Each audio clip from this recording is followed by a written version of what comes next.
Sustainable Development Goals are the 17 objectives to change the world into a better place for living and health.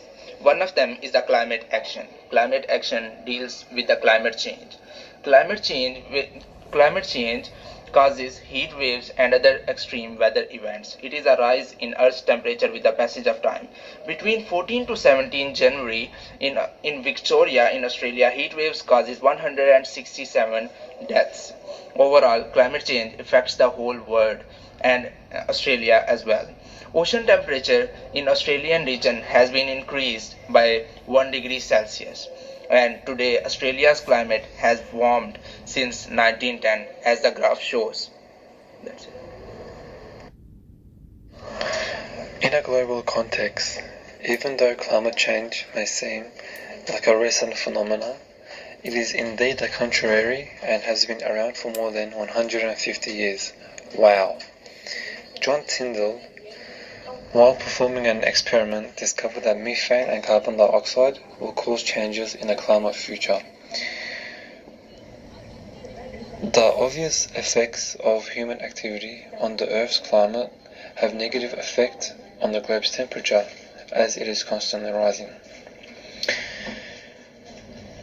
In the last 150 years, based on this graph, it is obvious to see that the world's temperature, the globe's temperature, has explicitly risen by a staggering 2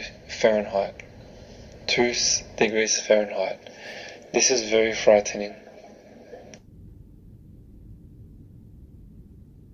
Australia is committed to take both local and a global stance on climate change. Nationally, Australia is implementing policies to reduce emissions. In the year 2015, Australia agreed to be a part of the Global Climate Agreement, the Paris Agreement. This agreement sets in place durable and dynamic framework for all countries to take climate action by the year 2020. In order to achieve this global goal, Australian government has released the Clean Energy Act 2011 Commonwealth. The aim of this was to reduce emissions by the year 2050. By reducing emissions, this would contribute to the global response, which was the Paris Agreement, and also the depletion of natural resources will dramatically slow down, and the decrease in greenhouse gases will help to maintain a healthy atmosphere. Another initiative that Australia has put in place is the Direct Action Plan. This was introduced to replace the carbon pricing mechanism. The Direct Action Plan proposes to include rebates for solar panels, solar hot water systems and heat pumps, grants for renewable energy in schools and towns, and planting an additional 20 million trees. These goals are to be met by the year 2020. By using different forms of clean energy, such as solar power systems, households and huge factories do not have to rely on using other forms of energy to attain electricity and power. This greatly helps the atmosphere by reducing emissions. The positive health outcomes of planting an additional 20 million trees include environmental conservation by improving extent, connectivity and condition of native vegetation that supports native species, and alongside improving community engagement, which will help build stronger relationships within the community, as they will be working cooperatively as one to plant trees. The role of Australia towards climate action is indispensable, but let me illustrate that developing countries are also very serious about climate action. And Paris Agreement so far is considered as a roadmap for climate action. Paris Agreement connects the developed and developing countries to change the world into a better place.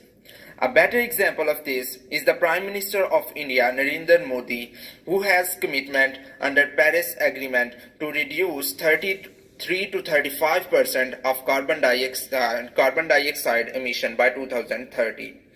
And to achieve this goal, in 2017, Narendra Modi has cancelled his already planned project for generating 13.7 gigawatt of energy from coal.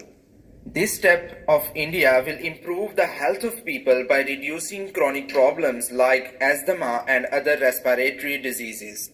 On the other hand, alternatively, India under Paris Agreement has commitment to generate 40% of its total energy, which is 175 gigawatt of energy from renewable resources such as wind and solar.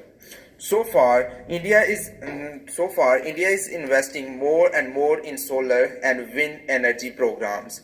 It will increase more jobs and attract people towards these sectors.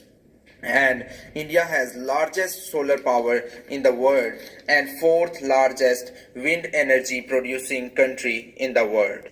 Moreover, India also has an aim to sink 2.5 to 3 billion of carbon dioxide through additional forests by 2030. To achieve this goal, India has Green Highway Policy as well as Ujjwala program. The Green Highway Policy is to 140,000 kilometer long tree line along both sides of highway is a part of India's Green Highway Policy. And Ujjwala program for reducing of wood and biomass use at homes as a fuel.